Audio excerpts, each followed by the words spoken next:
Now at 9, Liberty Utilities faces tough questions as customers speak out on billing and service issues. Flag Day is this Saturday. Learn why honoring and retiring the flag the right way is so important. House Republicans grill several Democratic governors on their immigration policies. I'm Rebecca Castor in Washington with more on the contentious hearing. The 4 states' most watched news starts now. Consumers with Liberty Utilities give testimony and speak on issues with the electric company. This is KOAM News at 9 on Fox 14. I'm Tanya Bach. The meeting put on by the Missouri Public Service Commission is part of a larger investigation into Liberty's billing and customer service issues. KOAM's Anthony Saviello attended tonight's meeting and has more about both the meeting and investigation. A full parking lot and a door that never closes as residents walk into the Missouri Southern Justice Auditorium to make their voices heard. I just kind of found this out. 30 years to pay for that mess up at Asbury Plan is insane. The meeting put on by the Missouri Public Service Commission serves as a way for commission staff to gather evidence in a case against Liberty Utilities. We've heard a number of people say that they are having billing issues and service issues across the spectrum for Liberty. This is the fourth in a series of in-person town halls we have conducted this week. The staff's goal is to hear from the public. Officials from Liberty in attendance responding to comments and questions and helping customers with any ongoing issues. So I'm just awfully curious, how did somebody enter a job 9 times and not know they did? What happened was there was an error in one of the bills, and so that batch, we call them batch, like your jobs, and that batch got held back. But what happens once the report that this town hall adds to is finished? I would not predict what the commission will do, but the commission will take this report and use that as the basis for whatever orders it wants to issue to improve the situation for Liberty customers. In Joplin, Anthony Saviello, KOAM News. Well, there is no set date on when the report by commission staff is to be done. However, staff members are to give an update on the report every 90 days.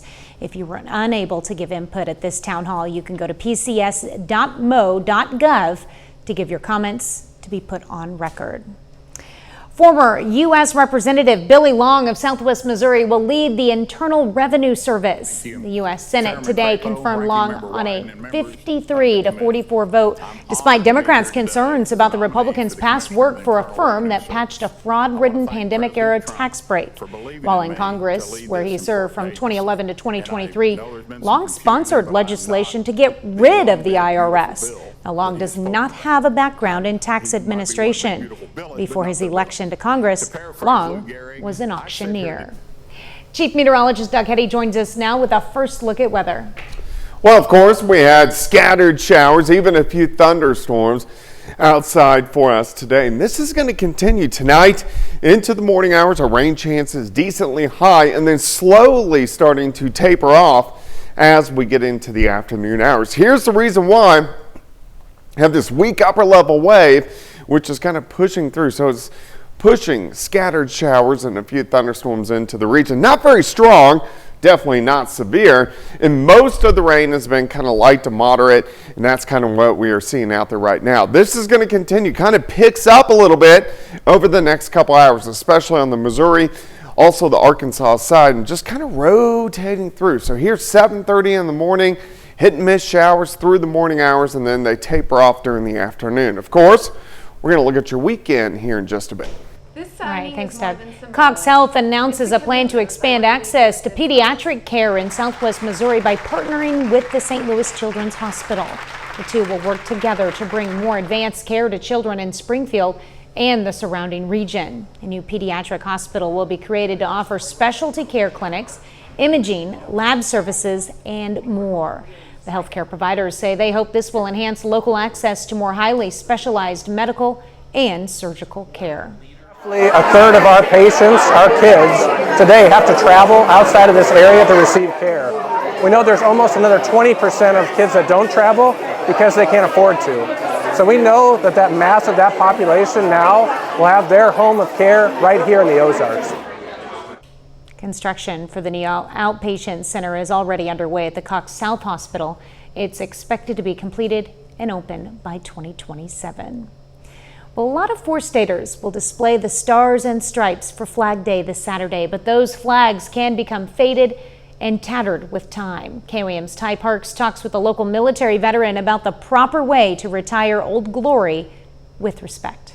The United States flag flies high above the city. Retired Air Force Master Sergeant Dennis Burr tells us what it means to him. But it's such an honor to serve that flag, because to me, you stop and think about the blood and the sweat and the opportunity that these men and women gave us, dying for our country to protect that flag and to give us the freedom that we have and deserve today. But what do we do when our flag becomes worn with age? Every June 14th is Flag Day since 1917, and it's always a chance for us to look at our flags we have at home or on our businesses and make sure they're in the best condition for flying and the best representation of the country.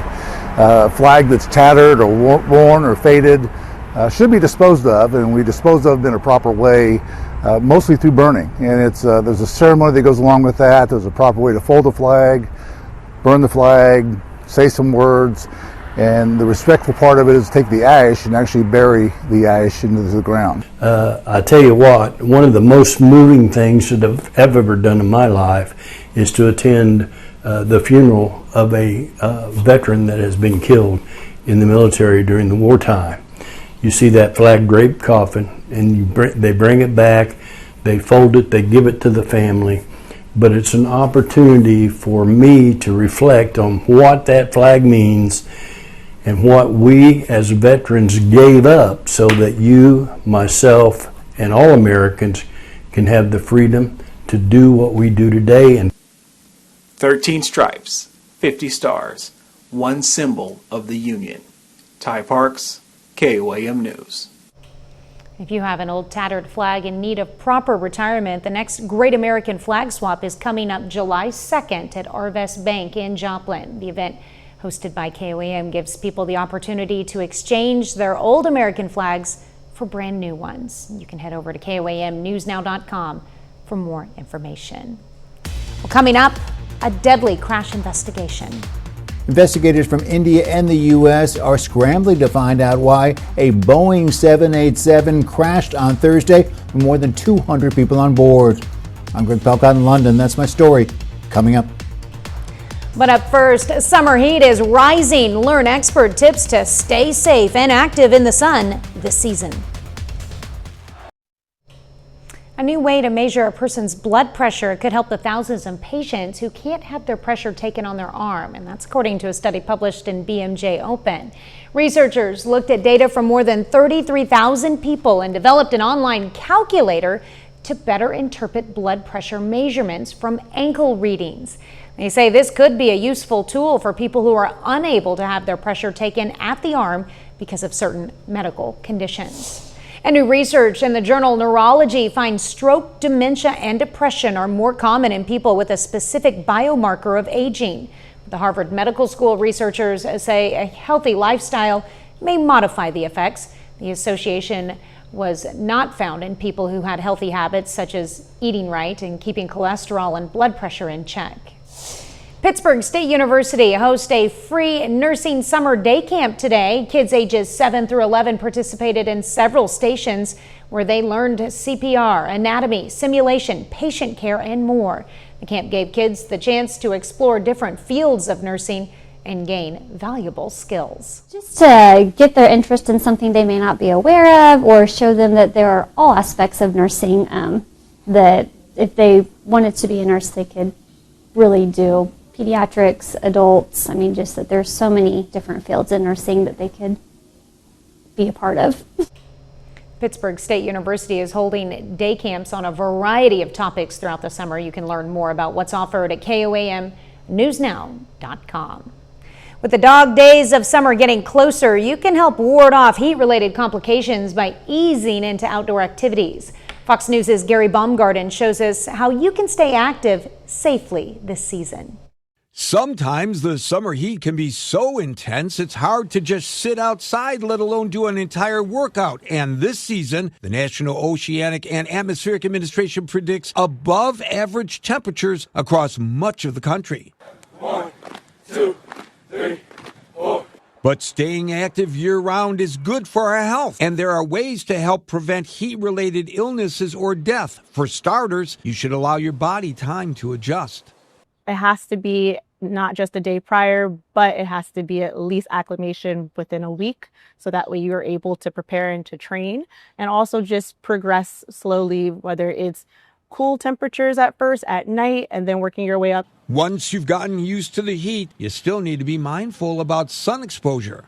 Ideally, it's important for runners to find a shady route whenever they are training, especially if they're going any time frame that's over 15-30 minutes. Athletic experts recommend timing your workouts to maximize shade coverage. Early mornings and late evenings are ideal. Water is key, but so is staying hydrated with electrolytes to help prevent muscle cramps. That plays a huge role, especially as we lose sodium as we sweat and work out. Meanwhile, keep clothing light, short, and breathable. And for kids doing summer sports, watch out for extra gear raising their body temperature. Gary Baumgarten, Fox News. Speaking of summer heat, Doug is next with a complete look at your forecast. And later, bright swimsuits can save lives. Learn why color matters for safety in the water.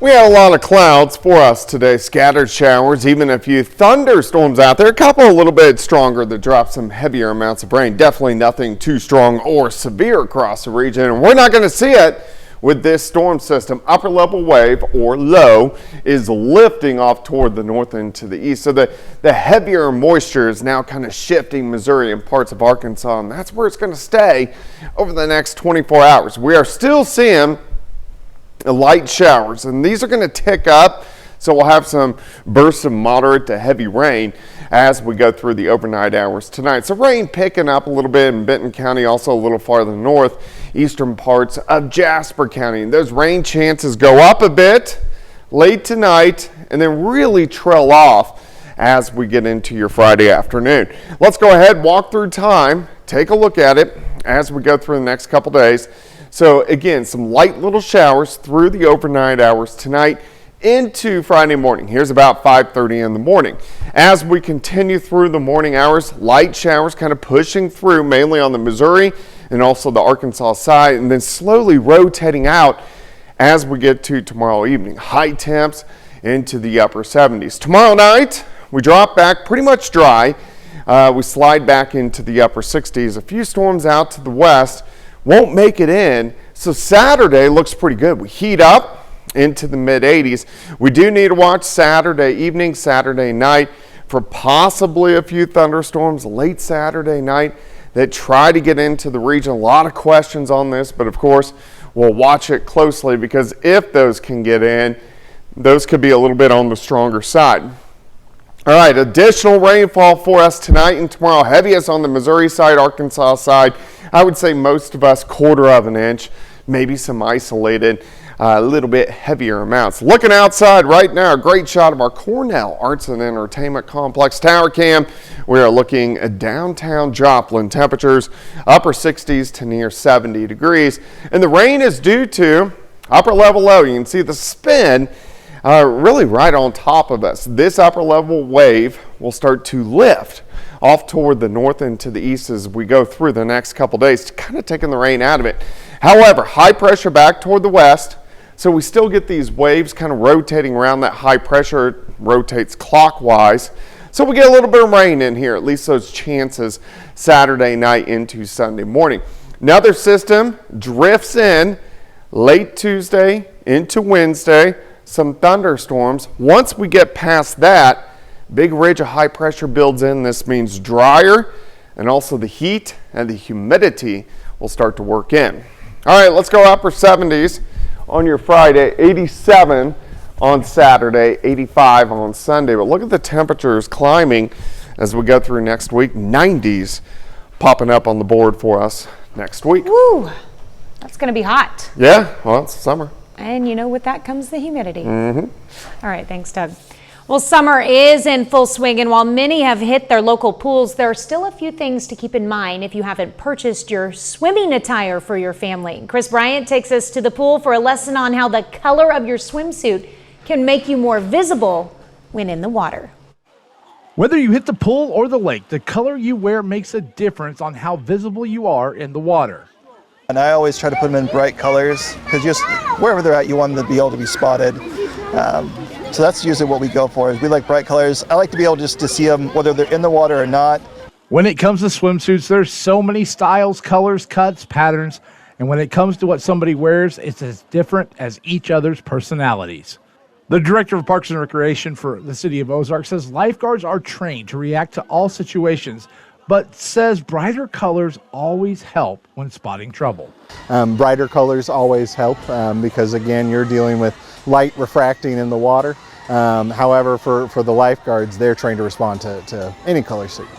Alive Solutions has its swimsuit color test, and you can see how different colors of swimsuits appear under the water of a pool. While nearly all are easily visible to spot in still water, when you add the addition of splashes and movement, there's some colors that are harder to see. So ultimately, as you refer to the color chart that's out there, I always advise brighter colors, things that won't necessarily get lost wavelength-wise underwater. And so those brighter colors have a different light wavelength, and so that just carries further.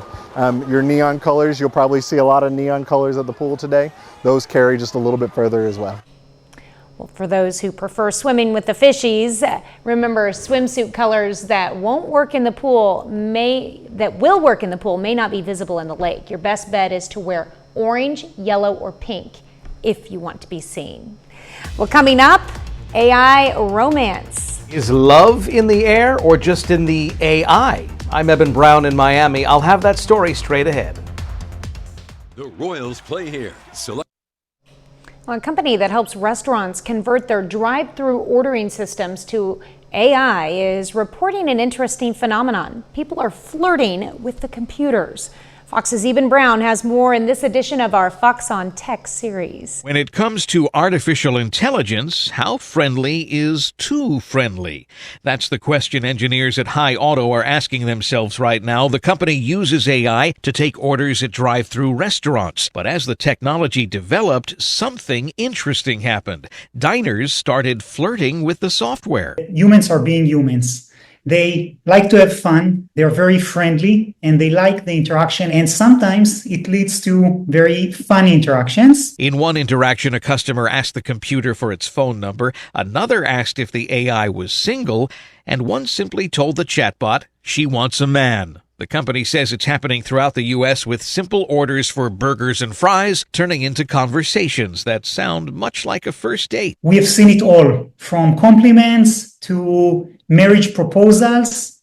People are just feeling comfortable with the system and enjoy the experience. High Auto says they weren't expecting this kind of response, but they're pleasantly surprised at the level of customer engagement. Restaurant owners love it too because it keeps diners coming back for more food and conversation, and they're already crunching the numbers, applying the new data to future versions of their software. Keep it respectful and keep it short because there are other customers that are waiting. So balancing all of that out is an art that we are perfecting all the time. And both Taco Bell and Wendy's plan to add AI to their drive-through ordering by the end of the year.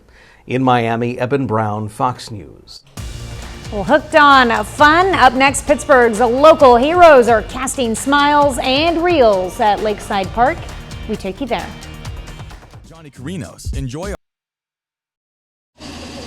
Families and friends gather at Lakeside Park in Pittsburgh for a real good time with local heroes. Pittsburgh Parks and Rec hosted a free fishing event this evening, bringing the community together for an evening of fun and outdoor adventure. Tonight's event was a great way for residents to connect with local heroes and first responders and enjoy some quality time by the water.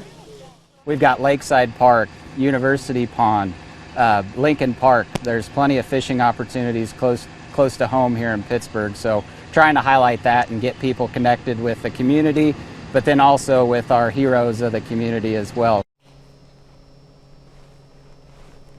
The city provided all the fishing gear and no license was needed, making it easy for everyone to join in. Mark your calendars. Pittsburgh's planning a family fun fishing night on July 17th.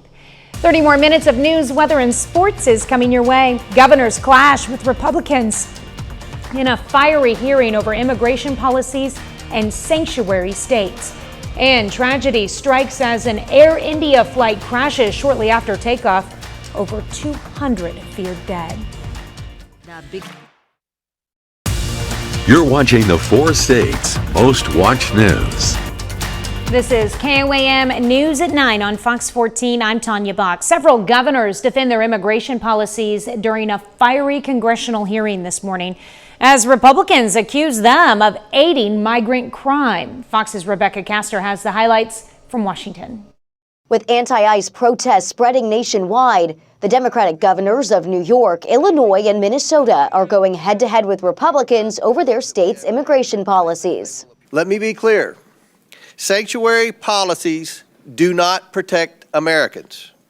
They protect criminal, illegal aliens. Illinois follows the law, but let me be clear. We expect the federal government to follow the law, too.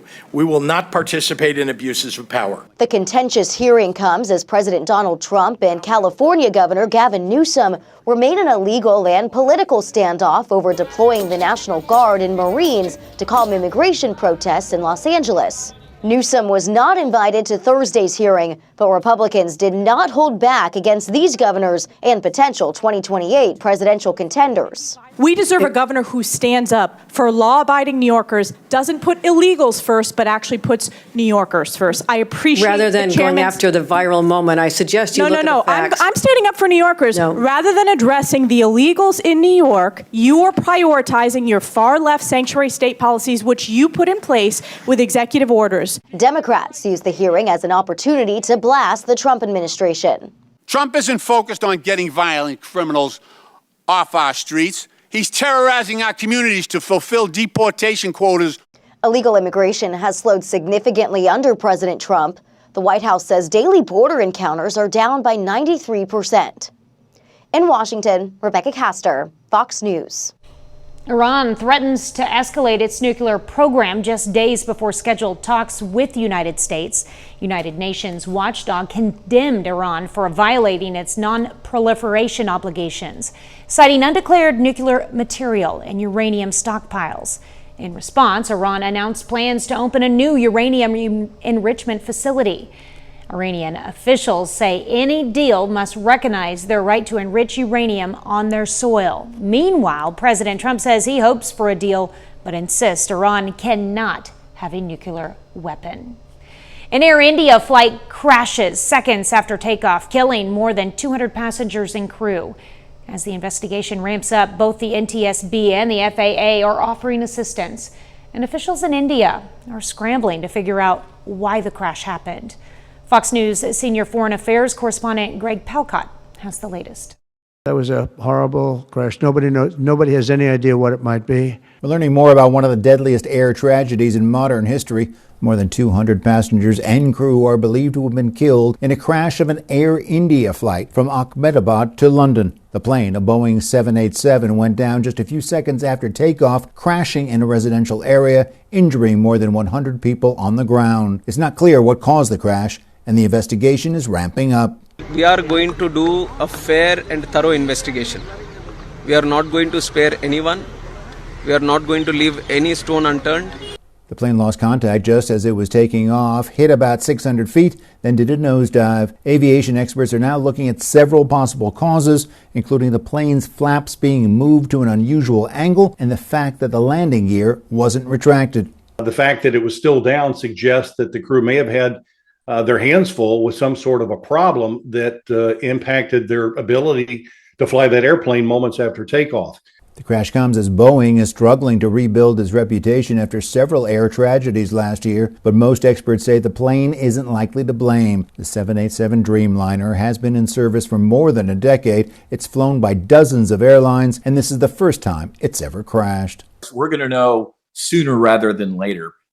This should not happen. The NTSB says it is leading a team of American investigators heading to India to help find the cause of the crash. In London, Greg Palcott, Fox News. Well, Doug is next with a complete look at your forecast, and later, a Father's Day fight. A young father fighting for his life after the doctor says no more chemo, but his will to move on. I'm Lonnie Walton in Fulton, Kansas. I'll have his story coming up. For the arts.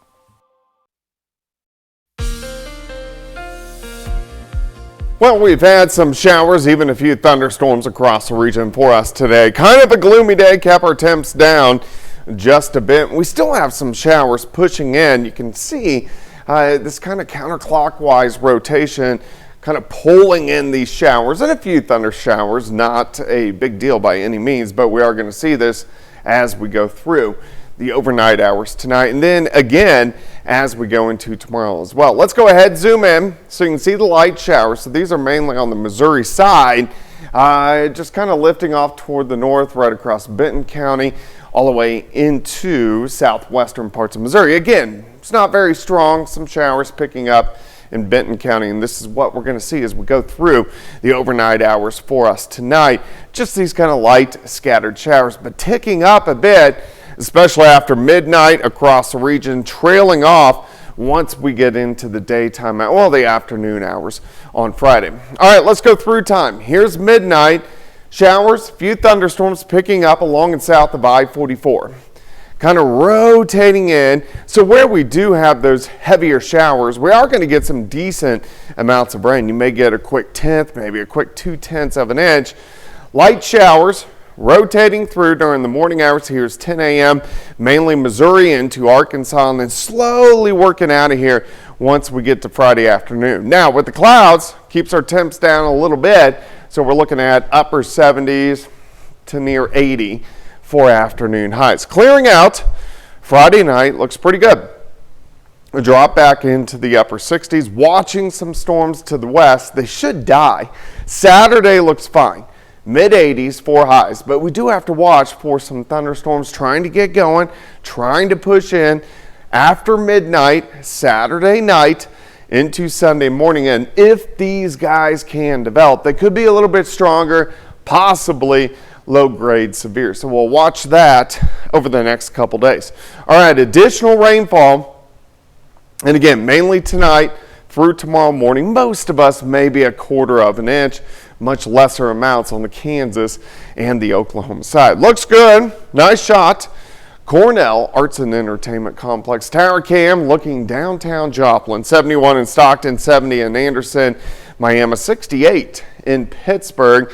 And we are officially out of severe weather season. Doesn't mean you can't get severe weather in the summer. It just means the chances go down. Let me show you why. Our jet stream well to our north into parts of Canada, so our upper level systems that kick out, they're not real strong, so we don't have the upper level dynamics to get a lot of severe weather as we go through the summer months. But again, we do get some severe weather in June, some in July, some in August. 78 on your Friday. Let's go 87 Saturday, 85 on Sunday, and then our temperatures start to tick upward. We go into lower 90s as we go through next week. I'm not really looking forward to that warm up because I know it comes with humidity and not all the time, but it does look like next week we will have the humidity. So heat indices probably right around 100, 102 during the afternoons. Well, and these random pop-up storms are just enough to keep your garden watered. For now. So till next week. Yeah. All right, thanks, Doug. Well, still ahead, NEO men's basketball announces a change to its coaching staff. Plus, the Nevada Griffins return home to face the Clarinda A's. John Dales has those stories and more up next in sports. Yesterday, we told you about 18 local athletes who receive all-state honors from the Kansas Softball Coaches Association. Across the border in Missouri, 11 more players from our local schools get named to all-state teams. Here's a look at the Class 1 all-state team for spring 2025. It includes 3 Liberal Bulldogs, one of them being Jordan Goodell on the first team as a pitcher. She's committed to play softball at Crowder next year. 2 teammates from Jasper High School, seniors Emerson Bass and Addie Atnip, each get named to the first team as well. Then back to Liberal. Sadie Meadows and Ava Garrett are each second-team honorees. Both of them just completed their sophomore years. Switching gears to Class 2, all of the listed players are on the first-team All-State. State runner-up Diamond has a couple of players make it on the list. One of them, Taylon Reeder, as a pitcher. She'll be back for her junior year next season. Her teammate Lauren Turner makes it as an infielder. She'll be playing for Pittsburgh State next year. Mount Vernon has 4 players make it on the first-team All-State. Rising junior Emily Schubert as a pitcher, then 3 seniors from the class of 2025, catcher Ray Downing, infielder Molly Daniels, and outfielder Cheyenne Bieber. Some local college hoops news this week as well. NEO announces that Blake Mills has been elevated from interim head coach of the men's team to full-time head coach as they prepare for the 2025-26 season. Mills was announced as the program's interim leader after former head coach Jeremy Jackson left to take the same position at State Fair Community College in April. Mills was an assistant under Jackson for the past 2 seasons. In summer collegiate baseball, the Joplin Outlaws had their game against Fort Smith Marshals rained out tonight, but in the Mink League, the Griffins will play on.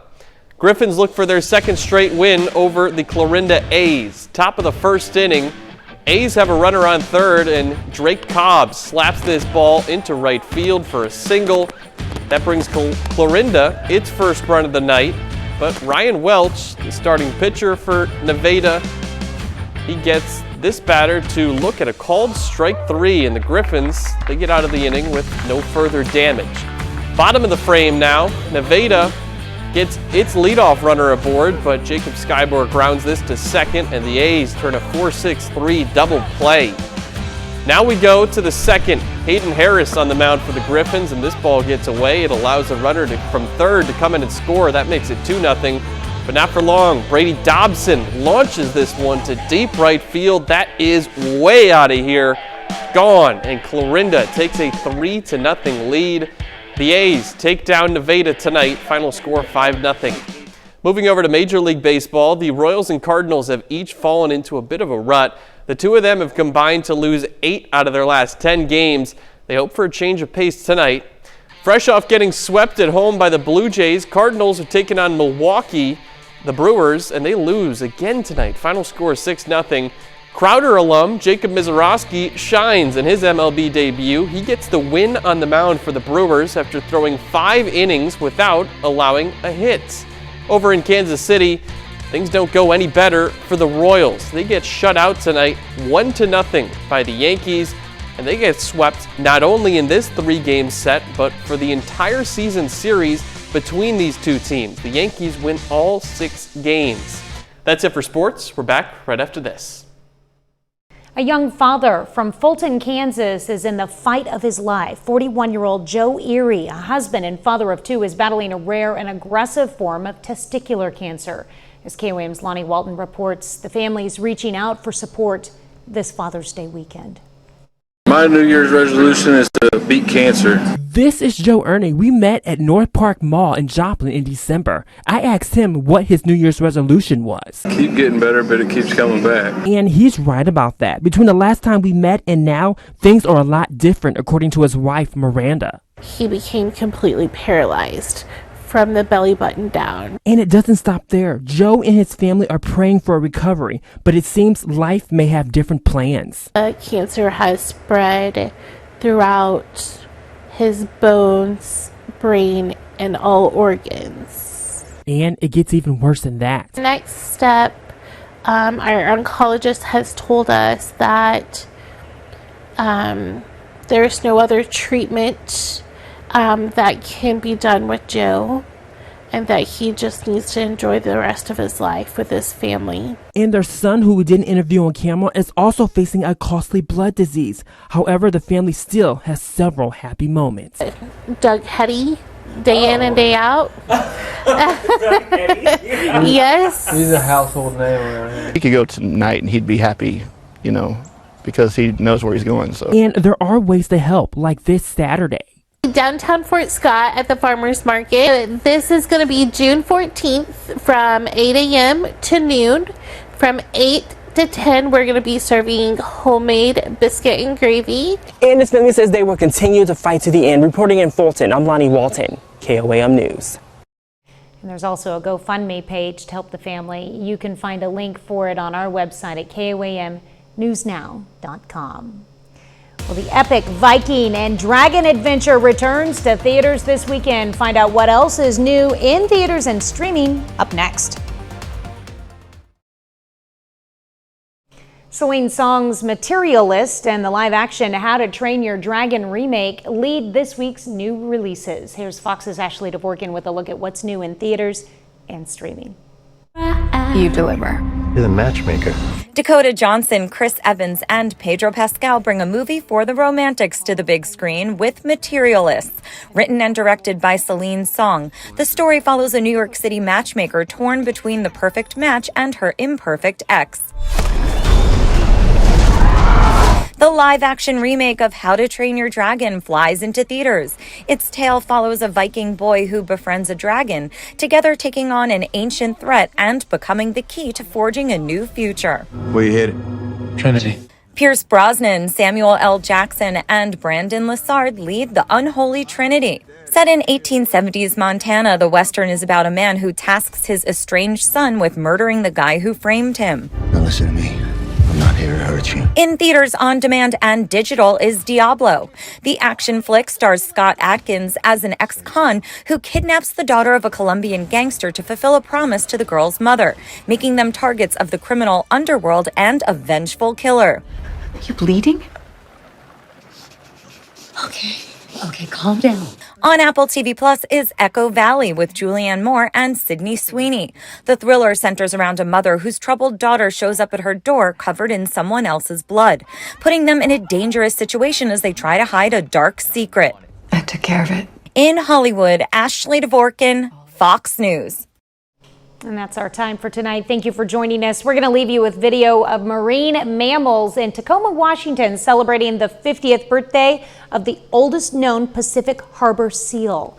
Have a great night and an even better tomorrow.